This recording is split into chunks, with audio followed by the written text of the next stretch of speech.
Hi guys, welcome back to my channel. In today's video I want to talk to you about the new Melt Cosmetics Digital Stew Blush. If you're new here, please consider subscribing to be entered in monthly giveaways. So before that, let's go ahead and start with ranking some of my favorite Melt Cosmetics eyeshadows. So I want to start with my most recent purchase, which is the 420 palette that retails for $58. I got this directly off their website, and I have to say that what everyone else said about it is probably right, because it is very pigmented. Unfortunately, it doesn't seem to be good with blending. When you're creating a look, it doesn't seem to be very forgiving. But as far as pigmentation, it's definitely very pigmented, and you have to be super careful when working with it because the shadows do tend to mix with each other. I do like how they're so like autumn fall looking, but as you can see, the shadows don't seem to be blending very well. An example I can give you is if you were working with a Viseart Pro, when you layer 2 or 3 shades on top of each other, you get a new shade color, whereas here, once you put another shade color, it kind of overlaps the shade that you already put down. So it doesn't really help you if you're a makeup artist to get new shades. So let's move on to the next purchase that I did directly from their warehouse. This is the Melt Cosmetics Smoke Sessions palette, and I believe this came out like a few years ago. I can't remember when, but this was one of their first green palette releases. I was really drawn to it because of the uniqueness of this palette and the color story, but it hasn't become a favorite over the years because the color story is a little too cool toned for me, and nowadays I find myself more drawn towards warmer tones, and I find that compared to the 420 palette, even though it has a nice mix of shimmers and mattes in there, I would still reach out more for something like the Gemini palette, which I'll talk to you guys about in a minute. So between the two, I still think I like half of the Smoke Sessions and like half of the 420 for the color story, but at least the Smoke Sessions had better blendability in my opinion. Now moving on to something that I prefer to rank higher in my list is the Gemini palette. Now this Gemini palette received a lot of criticism from some people because the earlier versions that was released apparently had some weird formula that a lot of people received with like broken palettes, but I bought mine later in 2019. Since then the artwork has changed, and I didn't seem to have the same issue that other people were complaining, and I think that the browns in there are a lot more workable than the one in the 420 palette. So for that reason, I think that the Gemini palette is not as bad. Now next up in my ranking is probably the Vita palette. This Vita palette came out in holiday of last year, and it was instantly a favorite palette and go-to. I think this was the second one that I ended up buying because mine was completely like trashed over the holiday, and I ended up getting hard pan on it, the first one. The problem with this palette, however, is like most of the colors are not safe for being near the eye, and the warning doesn't tell you right away. So for that, I don't think it's my #1 palette for sure.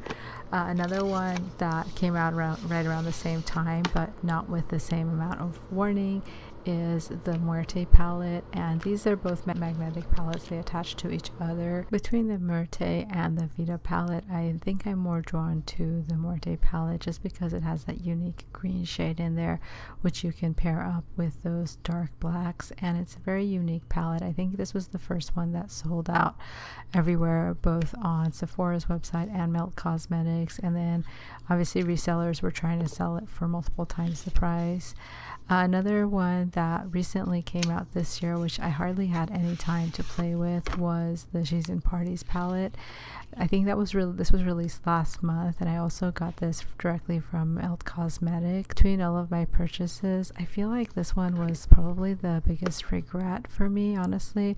It had a lot of similarity to the Naked Cherry. If you take out the peachy colors from Naked Cherry, you're kind of left with this one with the more like rusty vampire-y look. So I don't know, I just didn't get a whole lot of use out of it. and I probably won't be getting as much use out of it unless I'm like just stuck with this one palette and I'm forced to create a look. Then I'll probably do something with it.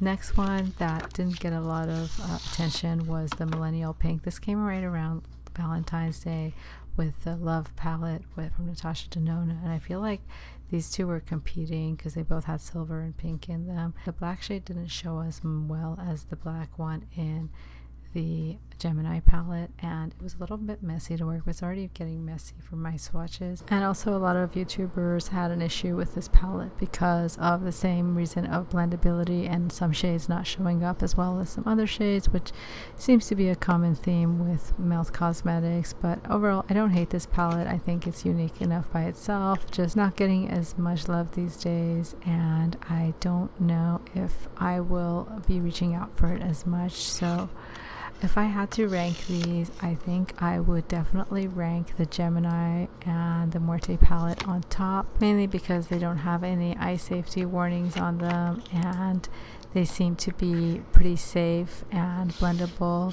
with a lot of decent reviews, let's just say that. Next would probably be the Smoke Sessions because of its reliability over the years. It hasn't gone down as far as quality. Now, I didn't pick up the Rust palette because I found it to be very repetitive, but when I compare the 420 palette and the Gemini palette side by side, I noticed that the colors are like a lot more saturated and you seem to get a lot more pigmentation out of it.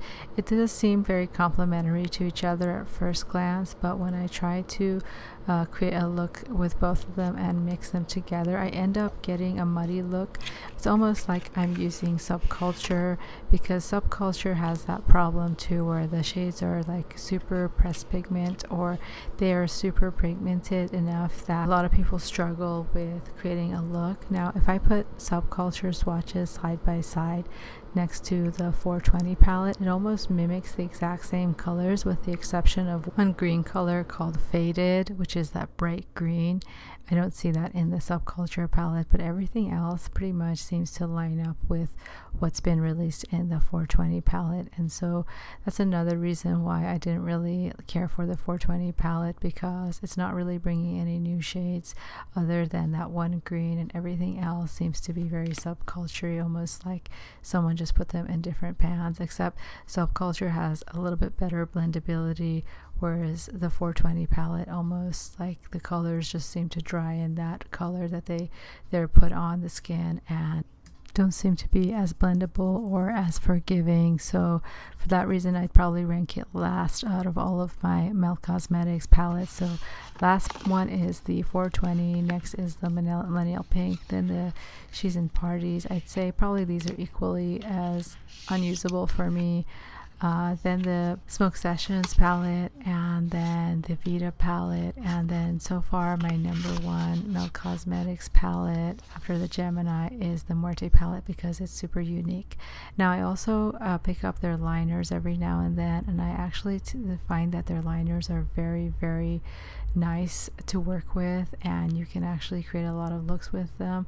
I've picked up the Wallflower one, which is the green, and the Spliff color, which is the brown that I'm showing here, and I find these the most usable. The silver one actually was really impressive when I used it, and they create a really nice line. Least favorite of mine is the Prissy one. So if I had to put them in order of what I like so far, I would say the Wallflower one, definitely a number one for me. I would say that the silver one I get a lot of use out of, the brown one too. These two probably equal. I put the green one first, then the silver, then brown, and then lastly Prissy. So let's go ahead and talk about their latest release, which is the Digital Dust Duo Blush, which is coming out this Friday on their website as well as Sephora. First of all, this packaging reminds me a lot of what Tarte released earlier this year, right about in January, which was Tarte Sugar Rush BU eyeshadow palette, which was like $13. It was catered towards their younger audience, and I feel like Melt wants to get away from the Smoke Culture maybe. It's almost $40 and it's asking you to pay for this beehive stamp that's very similar to what Tarte came up with. It's almost like someone borrowed their stamp. Look like the one that Melt is giving out comes in 3 shades. I don't know if this is going to be inclusive for all skin tones, but so far from the pictures, the only selling point is the stamp, which is what we saw earlier this year with Huda asking for a lot for just this type of stamp that she put on the product. And it's just not enough, to be honest with you, in 2020 to be spending on products based on their stamp. For me nowadays, quality has become an important factor, and I can't just judge it by the stamp anymore. And I feel that I have to sit this one out until I see some more reviews, and I probably will be skipping on this because 2020 and wearing masks, it just doesn't inspire me to buy blushes. However, eyeshadows I can still buy some more, but blushes I'm just gonna have to wait out until next year. Anyway, as always, thank you so much for watching. Let me know if you're going to be picking this up or not, and let me know what your favorite Melt Cosmetics product has been, and I will see you guys next time.